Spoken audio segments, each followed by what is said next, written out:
Hai sahabat-sahabat Guru Singa dimanapun kalian berada, semoga kalian semua sehat selalu ya. Kejahatan ada di mana saja, bukan karena ada niat, tapi juga karena ada kesempatan. Bahkan boleh tersangkanya orang yang sangat kita percayai dan sangat kita sayangi. Mari kita terukai cerita hari ini.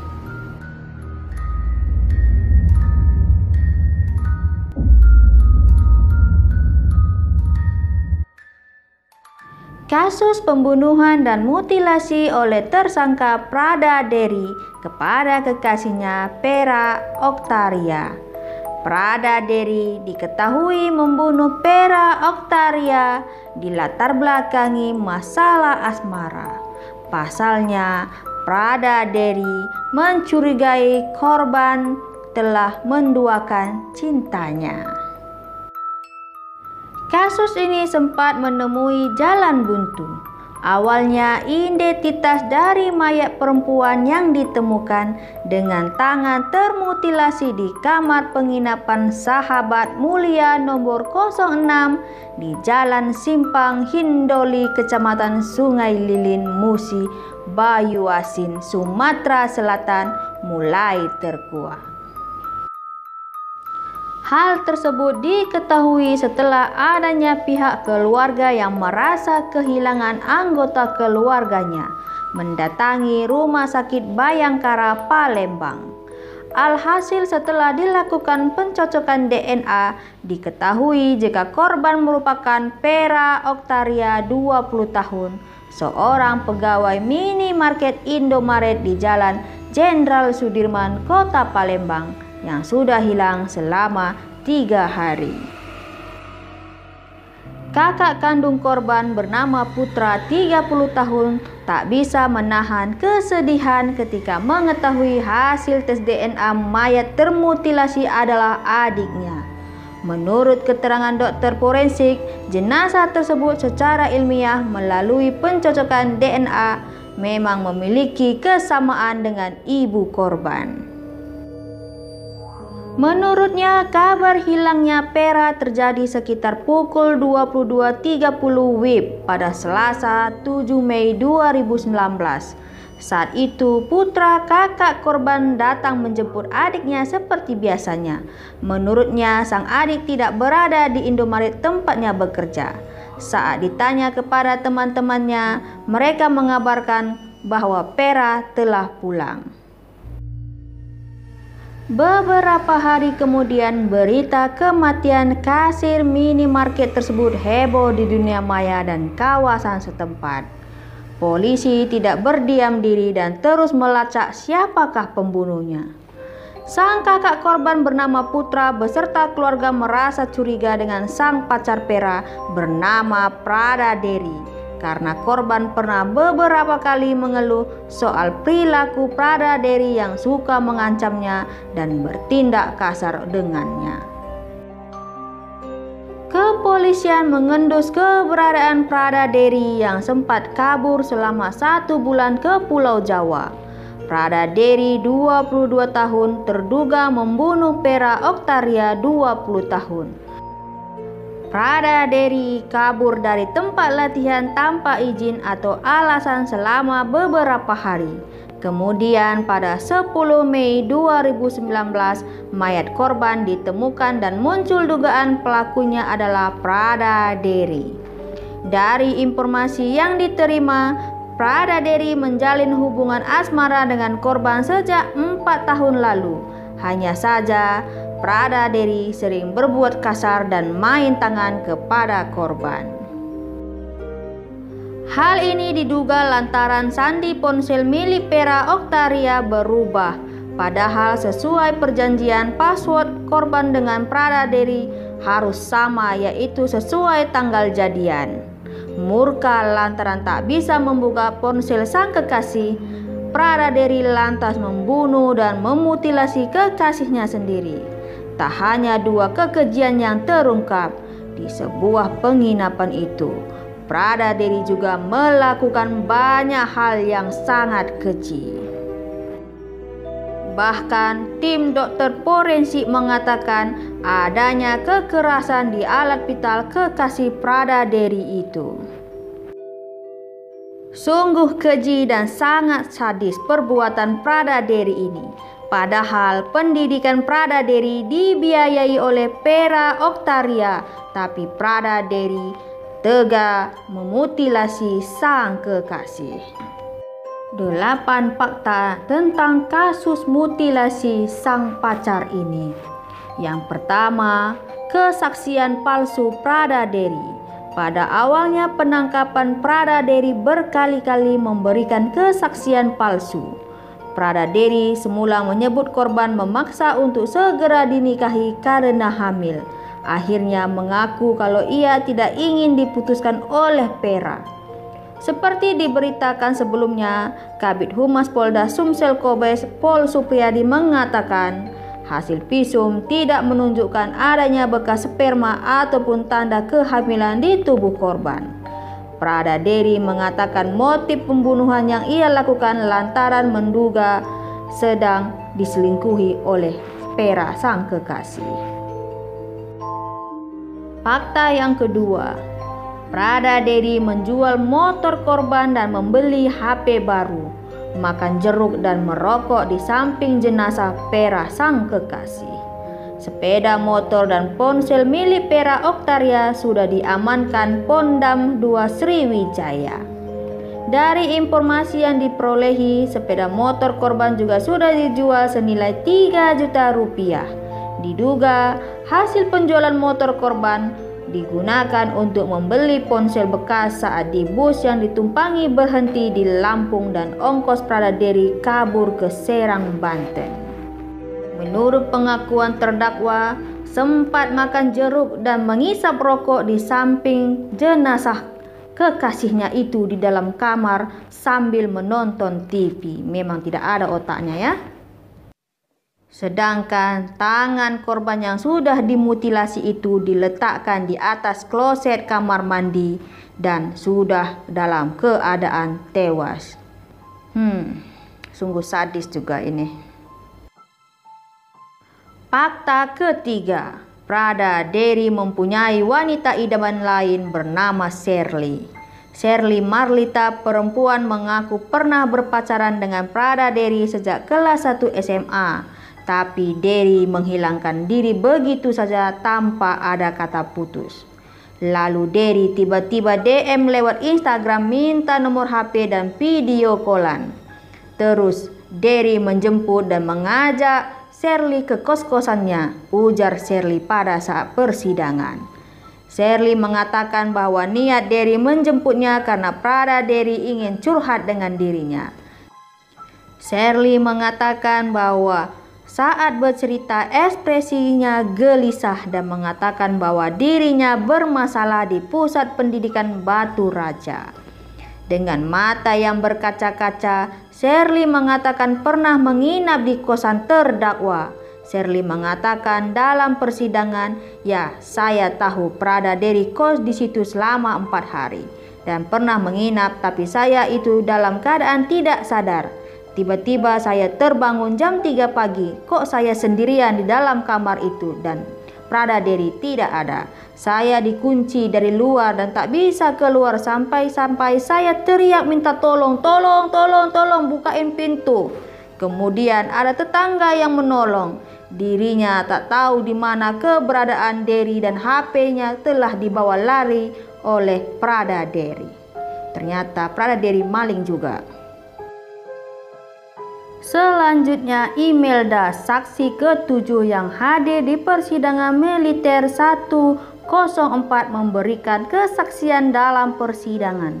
Ternyata tewasnya Pera Oktaria dengan cara dibekap bukanlah hal yang pertama kali dilakukan oleh Prada Dery.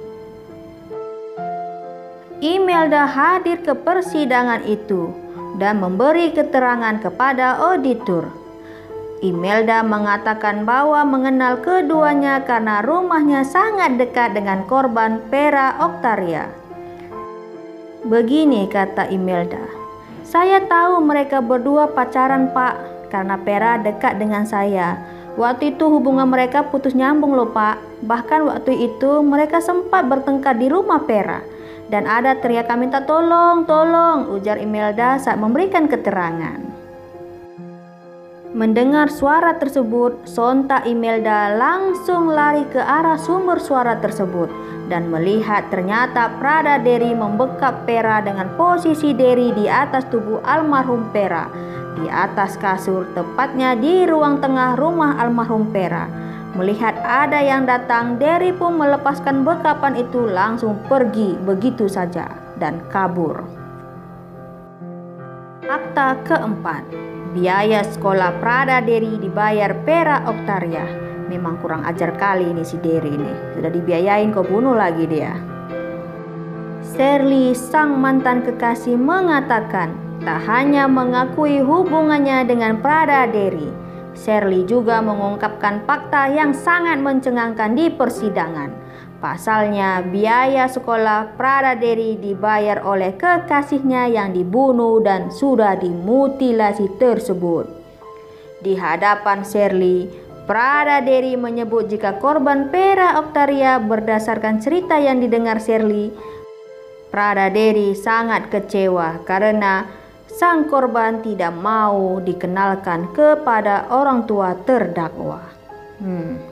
Semoga jadi pelajarannya untuk kedepannya. Fakta kelima, adanya kekerasan di alat vital Pera. Sebelumnya disampaikan bahwa Pera Octaria meninggal dunia lantaran lemas kekurangan oksigen. Belakangan ini, dokter forensik menambahkan keterangan bahwa terdapat tanda kekerasan pada alat vital korban. Tanda kekerasan itu ditemukan ketika otopsi jenazah korban pada 10 Mei 2019 di RS Bayangkara, Palembang. Dari hasil pemeriksaan di vagina korban, Mahsyuri tidak menemukan bercak sperma, tetapi mendapati tanda kekerasan di bagian selaput darahnya. Di selaput darah vagina korban ada luka lecet arah jam 12 dan jam 3. Kalau tidak ada kekerasan, biasanya licin saja, kata sang dokter otopsi. Namun kekerasan pada alat kelamin ini bukanlah penyebab korban meninggal dunia. Kemudian ditemukan ada tanda mati lemas sehingga korban mengalami kehabisan nafas. Tidak ditemukan tanda kehamilan di tubuh korban, ujar dokter forensik. Dokter forensik itu juga menduga bahwa Prada Dery memutilasi beberapa jam setelah korban tewas di tangannya. Jika ada resapan darah, berarti dimutilasi dalam keadaan hidup. Namun waktu itu tidak ada resapan darah, ungkap dokter forensik yang menangani otopsi kekasih Prada Dery yang dimutilasi tersebut. Fakta keenam, tanya harga speedboat kepada saksi ketiga. Nurdin, saksi ketiga, memasuki ruang Garuda Pengadilan Militer 104 Palembang, Jalan Opi Raya. Dalam keterangan Nurdin, begini ceritanya. Saya sedang menyapu-nyapu Pak, membersihkan di depan kamar 06H1, tempat Prada Dery dan korban menyewa kamar. Lalu saya mencium aroma tidak sedap Pak. Saya ingat sampah. Namun saya tak hiraukan karena biasanya bau sampah ya gitulah Pak. Kemudian saya ngebersihin yang tempat lainnya yang di luar pagar gitu Pak. Tak mempunyai apa-apa firasat. Lalu kemudian esok harinya saya mulai curiga. Kenapa ya orang yang nyewa di kamar ini nggak keluar-keluar lagi di kamarnya. Lalu saya tidak mempunyai nyali yang besar Pak. Lalu saya manggil RT dan RW untuk melihat di kamar tersebut. Begitulah ujar sang saksi ketiga Nurdin. Selepas Nurdin memanggil RT dan RW, dirinya baru memanggil pihak berwenang dan membuka kamar tersebut. Sontak Polsek memberitahukan ada seorang mayat yang meninggal di kamar tersebut. Awalnya, Nurdin tak menyadari bahwa Prada Dery dan korbannya menginap di situ. Lalu, setelah keesokan harinya baru teringat bahwa Prada Dery lah yang menyewa kamar tersebut.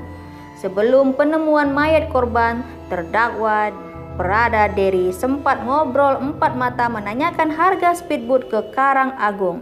Saya bilang, "Pak, memang harganya segitu karena ibu pernah menyewanya," kata Nurdin. Kemudian pembicaraan pun berganti dan Nurdin menanyakan kerja di mana loh Pak. Lalu dijawab oleh Prada Derry, kerja di Coral. Mendengar pernyataan tersebut, Nurdin sangat antusias dan menghampiri Derry. Melihat gelagat pemilik hotel yang tak sesuai harapan, Derry langsung kabur menggunakan motor korban. Fakta ke-7, beli tas dan koper. Prada Derry sempat-sempatnya beli tas dan koper. Rapida, seorang perempuan yang menjual tas dan koper kepada terdakwa yang rencananya dalam dakwaan sidang pertama terdakwa berniat menghilangkan jejak dengan cara memasukkan tubuh korban ke dalam koper tersebut. Rapida mengatakan bahwa kenal terhadap terdakwa dan sempat menanyakan niat Derry membeli tas tersebut. Dia, Prada Derry, 2 kali membeli tas di tempat saya, Pak. Pertama membeli tas ransel. Kedua kalinya dia membeli tas yang berbeda, yaitu hijau dan biru. Dan yang terakhir, tas koper besar, Pak, kata Rapida. Ia mengatakan sempat bertanya pada saat pembelian pertama, "Untuk apa sih Mas beli tas banyak-banyak?" Lalu dijawab oleh Prada Derry, "Untuk kawan," katanya. Fakta ke-8, 2 saksi kunci hilang secara misterius. Hilang secara misterius atau memang dihilangkan oleh keluarga Derry? Jadi pertanyaan juga. Ada 2 saksi kunci yang tidak hadir dalam persidangan, padahal merupakan saksi kunci. Kedua saksi yang hilang tersebut adalah Dodi Karnadi, 36 tahun, paman Prada Derry, serta Muhammad Hasanuddin, teman dari Dodi, pamannya Derry. Dodi adalah orang pertama yang mengetahui Prada Derry memutilasi dan membunuh sang kekasih. Sedangkan Hasanuddin yang membawa terdakwa ke salah satu pondok pesantren di Serang, Banten. Auditu CHK Mayor D. Butar-Butar dalam persidangan mengatakan mereka telah 4 kali melayangkan surat pengadilan kepada 2 saksi kunci tersebut. Namun sampai sekarang tak ada jawaban dari kedua saksi tersebut. Diketahui sosok imam yang telah menghantar terdakwa ke Serang, Banten telah pun meninggal dunia. Diketahui sosok imam yang ada pada dakwaan dan sidang sebelumnya disebut sebagai orang yang menyarankan Prada Derry untuk membakar jenazah Vera demi menghilangkan jejak. Ternyata Prada Derry ini hidup dikelilingi orang-orang yang begitu ambisius dan orang-orang yang sangat sadis seperti Iman dan Dodi. Selain mengungkapkan sosok imam, Elsa juga bercerita tentang apa yang dilakukan Prada Derry setelah mengakui pembunuhan Vera pada 8 Mei 2019 lalu. Kabar tersebut diterima melalui sambungan telepon dari Dodi Karnadi yang merupakan kakak ipar Elsa. "Waktu itu tiba-tiba di Sungai Lilin saya lihat ada Derry dan Imam di rumah Dodi," ujarnya. Dilanjutkan saat itu Elsa dan suaminya tiba di rumah Dodi sekitar pukul 3 petang. Dalam keterangan Elsa seperti ini, "Waktu ketemu saya langsung menanyai dia karena waktu itu dia sedang menangis. Saya tanya seperti ini, Pak, kamu lari ya dari pendidikan?" Lalu dia jawab, "Tante indak tahu masalah saya." Saya tanya lagi, Pak, tapi dijawab, Sudahlah Tante." Itulah cerita Elsa. Elsa juga sempat bertanya mengenai keberadaan Vera yang saat itu diketahui telah hilang. "Saya tahu kabar Vera hilang dari keponakan saya atau kakak perempuan Derry yang menelepon dan bilang ibu Vera mencari dia. Saya bertanya kepada Derry lagi, 'Kamu mana?' Dia jawab tidak tahu. Sekitar 1 jam juga pertemuan itu di rumah Dodi." Kemudian Elsa dan suaminya memutuskan untuk pulang. Namun betapa terkejutnya Elsa saat di tengah perjalanan pulang mendengar perkataan suaminya yang mengungkapkan pengakuan Derry telah membunuh Vera. "Di jalan saya diceritain suami saya bahwa Derry telah membunuh Vera. Saya langsung kaget, Pak, dan rasa ingin menangis waktu itu. Mengetahui kabar tersebut, Elsa lantas menghubungi orang tua Derry yang sedang dalam perjalanan menuju ke Sungai Lilin. Elsa meminta agar orang tua Derry datang ke rumahnya dulu untuk memberitahu mengenai apa yang telah dilakukan Derry terhadap Vera. Ibu Derry mau ketemu anaknya. Akhirnya kami ke Sungai Lilin lagi dan ketemu sama Derry jam 9 malam, jelas Elsa di persidangan. Namun diketahui suaminya Dodi sempat meminta uang kepada Elsa sebesar 2 juta dengan alasan diberikan kepada Prada Derry. Saya baru dengar kabar sekitar 2 minggu kemudian, kemungkinan kalau Derry sudah ada di Banten, tapi alamatnya saya kurang pasti, Pak, begitu keterangan Elsa. Ibu tersangka sempat meminta maaf kepada keluarga korban. Namun permintaan maaf itu ditolak oleh keluarga korban. Sontak tangis tersangka pecah di ruang sidang. Suhartini 50 tahun, ibu dari Vera, meminta kepada hakim untuk menjatuhkan mati kepada Prada Derry karena telah membunuh anaknya secara sadis. Lalu Suharti mengatakan seperti ini, "Pak, saya minta hukuman setimpal. Saya minta dia dihukum mati saja." Begitu Suhartini meminta kepada hakim di persidangan. Di dalam kesaksian di persidangan, Suhartini mengaku bahwa Prada Derry sempat beberapa kali datang ke rumah korban untuk mengajak Vera jalan-jalan. Permintaan itu ditolak korban karena terdakwa sering menganiaya Vera. Vera sempat menyampaikan bahwa telah putus dari Prada Derry karena sering dianiaya. Hasil dari persidangan, tersangka Prada Derry dijatuhi hukuman seumur hidup. Apakah hukuman seumur hidup tersebut sudah cukup? Kalau menurut saya pribadi, hukuman itu belum cukup karena perbuatannya terbilang sadis dan tidak mempunyai rasa empati. Terlebih-lebih Vera itu pacarnya sendiri. Aduh, memang kurang ajar sekali. Memang betul-betul perlu dikasih hukuman yang sangat-sangat berat. Bagaimana menurut kalian kasus ini? Silahkan komen di bawah ya.